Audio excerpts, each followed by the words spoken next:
घर में रहे और एक ही काम करे कि अपने घर में ही रहे।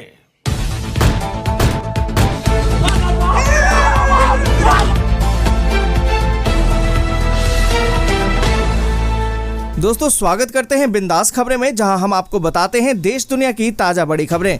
दोस्तों जहां देश में कोरोना की दूसरी लहर ने कहर मचा रखा है, वहीं इसको देखते हुए कुछ राज्यों ने तो लॉकडाउन लगा दिया है और कुछ राज्यों में कर्फ्यू और कहीं पर तो धारा 144 लगा दिया गया है। इसको लेकर कल प्रधानमंत्री नरेंद्र मोदी जी ने भी कुछ बड़े ऐलान और बड़ी घोषणाएं की हैं। इसलिए आप सभी से हाथ जोड़कर निवेदन है कि इस वीडियो को पूरा और अंत तक जरूर देखें। तो आइए आपको बताते हैं देश दुनिया की बड़ी खबरें सिर्फ 10 मिनट में। और इसी के साथ दोस्तों आज की पहली बड़ी खबर की देश के कई राज्यों में आज से लॉकडाउन, जाने कहां लागू हैं सख्त पाबंदियां। दोस्तों यहां पर आपको बता दें कि देश में कोरोना संक्रमण के बढ़ते मामलों को देखते हुए कई राज्यों में धीरे धीरे लॉकडाउन लगाया जा रहा है। अब तक देश भर के राज्यों और केंद्र शासित प्रदेशों में लॉकडाउन या फिर कोरोना के कड़ी पाबंदियां लागू कर दी गई हैं। तेलंगाना, कर्नाटक, गुजरात, छत्तीसगढ़ और असम जैसे राज्यों ने कोरोना को लेकर सख्त कदम उठाए हैं। आपको बता दें कि कुछ राज्यों ने सख्त लॉकडाउन भी लागू कर दिया है, तो वहीं कुछ राज्यों ने तो कोरोना के सख्त प्रतिबंध लगाए हैं। दोस्तों यहाँ पर आपको बता दें कि तेलंगाना में आज से 10 दिनों का लॉकडाउन लगा दिया गया है। राज्य में 12 मई से 10 दिनों के लिए लॉकडाउन लगाने का फैसला लिया गया है। इस दौरान सुबह 6 बजे से लेकर 10 बजे तक आम लोगों को आवश्यक सामान खरीदने और अन्य जरूरी कामकाज निपटाने की छूट दी गई है। और दोस्तों आपको बता दें कि छत्तीसगढ़ में कोविड-19 मामलों में वृद्धि के मद्देनजर आज मध्य रात्रि से 15 मई की मध्य रात्रि तक पूर्ण लॉकडाउन लगाया गया है। वहीं असम सरकार ने भी कोविड-19 के बढ़ते मामलों को देखते हुए कहा है कि कड़े प्रतिबंधों को लागू किया जाना चाहिए और अगले आदेश तक 13 मई को सुबह 5 बजे से हर रोज 1 बजे तक सभी दुकानों को खोलने की अनुमति है। दोपहर 1 बजे के बाद केवल होम डिलीवरी की अनुमति होगी। साप्ताहिक बाजार 15 दिनों तक बंद रहेंगे। वहीं दोस्तों आपको बता दें कि कर्नाटक सरकार ने 24 मई तक इंदिरा कैंटीन में गरीब, मजदूरों और प्रवासी कामगारों को 3 वक्त का मुफ्त भोजन देने की घोषणा कर दी है। इसमें नाश्ता, दोपहर और रात का खाना भी शामिल है। और इसी के साथ दोस्तों अगली बड़ी खबर की कोरोना से एक दिन में 4200 से ज्यादा मौतें, 3,55,000 से ज्यादा मरीज रिकवर। दोस्तों यहाँ पर आपको बता दें कि भारत में कोरोना का कहर अभी भी जारी है। 2 दिन की मामूली राहत के बाद एक बार फिर से नए मामलों में तेजी आ गई है। केंद्रीय स्वास्थ्य मंत्रालय के मुताबिक बीते 24 घंटे में कोरोना के 3,48,421 नए मामले सामने आए, जबकि 4,205 लोगों ने जान गंवा दी। वहीं बीते 24 घंटे में 3,55,338 लोग कोरोना को मात देकर घर वापस पहुंचे हैं। और इसी के साथ दोस्तों अगली बड़ी खबर की सिकंदराबाद से रांची होते हुए दानापुर आएगी समर स्पेशल ट्रेन। सूरत और अहमदाबाद से बिहार के बीच चलने वाली ट्रेनों का जाने शेड्यूल। दोस्तों यहाँ पर आपको बता दें कि यात्रियों की सुविधा के लिए रेलवे ने सिकंदराबाद से नागपुर, बिलासपुर, रांची, जसीडीह, झाझा होते हुए दानापुर के लिए समर स्पेशल ट्रेन चलाई है। ये ट्रेन संख्या 07051 सिकंदराबाद से 16, 23 और 30 मई को चलेगी। ये ट्रेन सिकंदराबाद से सुबह 9:35 पर खुलेगी। वहीं ट्रेन संख्या 07052 दानापुर से 18 और 25 मई के अलावा 1 जून को भी चलेगी। स्पेशल किराए की ये ट्रेन आरक्षित होगी। मुख्य यात्री परिचालन प्रबंधक हाजीपुर ने इसको लेकर आदेश भी जारी कर दिया है। और दोस्तों आपको बता दें कि ट्रेन संख्या 09135 सूरत से 12 मई को सुबह 6:30 बजे खुलेगी। वहीं ट्रेन संख्या 09136 भागलपुर से 13 मई को 23:30 पर खुलेगी। ट्रेन संख्या 09435 अहमदाबाद से 13 मई को 22:50 पर खुलेगी।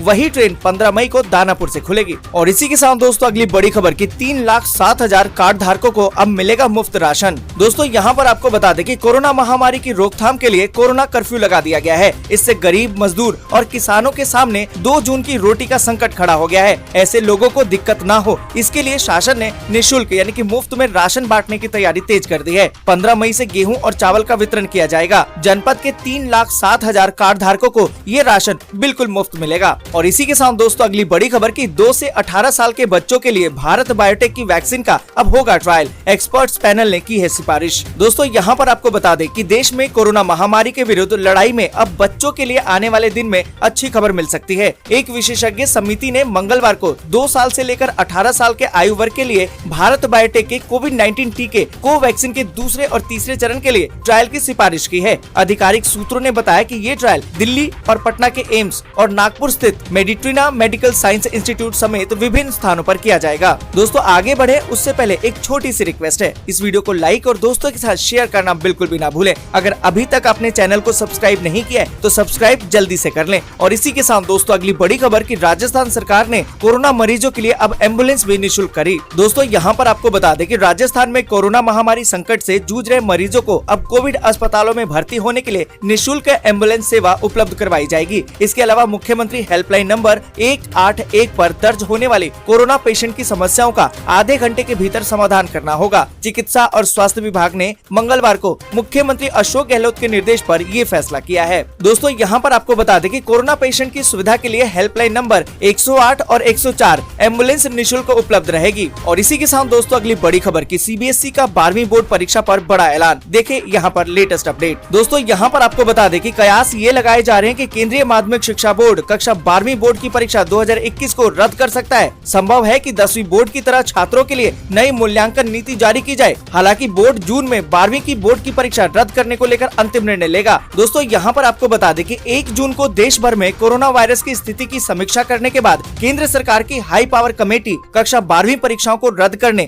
या फिर उसे आयोजित करने का फैसला लेगी। और इसी के साथ दोस्तों अगली बड़ी खबर की क्या मुंबई पुणे मॉडल देगा कोरोना को मात, मोदी सरकार भी तारीफ करने पर मजबूर। दोस्तों यहाँ पर आपको बता दें कि कोरोना वायरस महामारी का प्रकोप देश भर में बढ़ता जा रहा है। हालांकि कोविड-19 से सबसे ज्यादा प्रभावित राज्य महाराष्ट्र से थोड़ी राहत की खबर आई है। पिछले कुछ दिनों से यहाँ नए मामलों में गिरावट देखी जा रही है। यहाँ मुंबई और पुणे जैसे शहरों में भी केस घटे हैं। जिन उपायों से यहाँ संक्रमण की कड़ी को तोड़ने में सफलता मिली है उसकी तारीफ केंद्र सरकार ने भी की है। आपको बता दें कि केंद्र सरकार ने खास तौर पर पुणे और मुंबई में कोरोना के खिलाफ उठाए गए कदमों को उदाहरण के रूप में प्रस्तुत किया है। दोस्तों आपको बता दें कि स्वास्थ्य मंत्रालय के संयुक्त सचिव लव अग्रवाल ने मंगलवार को प्रेस कॉन्फ्रेंस के दौरान पुणे का उदाहरण देते हुए कहा कि नाइट कर्फ्यू के बाद 15 दिन के सख्त लॉकडाउन का काफी प्रभाव दिखाई दिया। और इसी के साथ दोस्तों अगली बड़ी खबर की ग्रामीण इलाकों में अब फैल रहा है कोरोना, लोग वैक्सीन से भाग रहे हैं। हेमंत सरकार ने कहा कि कड़े कदम उठाने की जरूरत। दोस्तों यहाँ पर आपको बता दें कि राज्य सरकार ने ये स्वीकार कर लिया है कि झारखंड के ग्रामीण इलाकों में कोरोना का संक्रमण तेजी से फैल रहा है। अंतिम संस्कार में प्रोटोकॉल का पालन नहीं हो रहा है और भ्रम के कारण लोग वैक्सीन से भाग रहे हैं। मुख्यमंत्री हेमंत सोरेन ने इसे स्वीकार करते हुए कहा कि संक्रमण को रोकने के लिए कड़े कदम उठाने पर अब सरकार विचार कर रही है। 13 मई की सुबह 6 बजे तक लॉकडाउन यानी कि स्वास्थ्य सुरक्षा सप्ताह की मियाद तय है। माना ये जा रहा है कि इसमें अवधि विस्तार करते हुए सरकार और सख्त कदम उठा सकती है। उन्होंने कहा कि हम दूसरी लहर का मुकाबला कर रहे हैं और अब तो तीसरी लहर के आने का खतरा मंडरा रहा है। अब इतना समय नहीं है कि कोरोना से जुड़े मुद्दों को नजरअंदाज कर दिया जाए। सरकार अब पूरी ताकत से लगी हुई है। और इसी के साथ दोस्तों अगली बड़ी खबर की कोरोना वैक्सीन लेने के बाद भी लोग क्यों हो रहे हैं संक्रमित,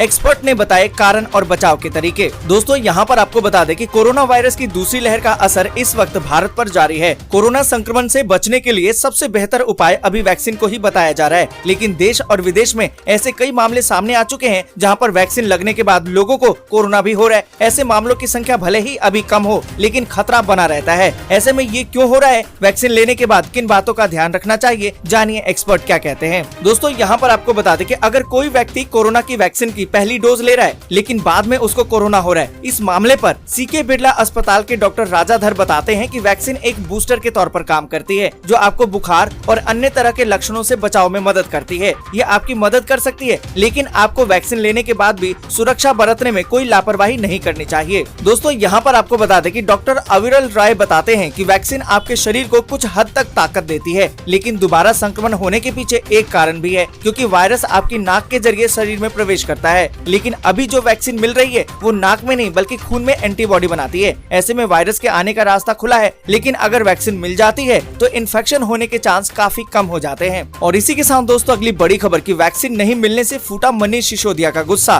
कहा कि केंद्र तय कर रहा है कि कितनी वैक्सीन मिलेगी। दोस्तों यहाँ पर आपको बता दें कि भारत बायोटेक ने दिल्ली को कोवैक्सीन देने से इनकार कर दिया है। इस पर उप मुख्यमंत्री मनीष सिसोदिया ने एक बार फिर से जोर देकर कहा है कि किस राज्य को कितनी वैक्सीन दी जाएगी अब भी केंद्र सरकार ये तय कर रही है। कोवैक्सीन की आपूर्ति न होने से दिल्ली में कई केंद्र को बंद करना पड़ा है। और इसी के साथ दोस्तों अगली बड़ी खबर की भारत में जॉनसन एंड जॉनसन की वैक्सीन के उत्पादन पर विचार, देश को जल्द मिलेगा एक और टीका। दोस्तों यहाँ पर आपको बता दें कि अमेरिका जॉनसन एंड जॉनसन की कोरोना वैक्सीन का भारत में संयुक्त उत्पादन करने और सीरम इंस्टीट्यूट ऑफ इंडिया जैसे विनिर्माताओं को उत्पादन बढ़ाने में मदद पर विचार कर रहा है। दोस्तों यहाँ पर आपको बता दें कि अमेरिकी दूतावास के हवाले से ये बात कही गई है। उन्होंने कहा है कि अमेरिका भारत में महामारी की मौजूदा स्थिति को लेकर चिंतित है। दोस्तों आज के लिए बस यहीं तक। वीडियो आपको अच्छी लगी हो तो लाइक और शेयर जरूर कर दें। अगर अभी तक आपने चैनल को सब्सक्राइब नहीं किया है तो सब्सक्राइब जल्दी से कर लें।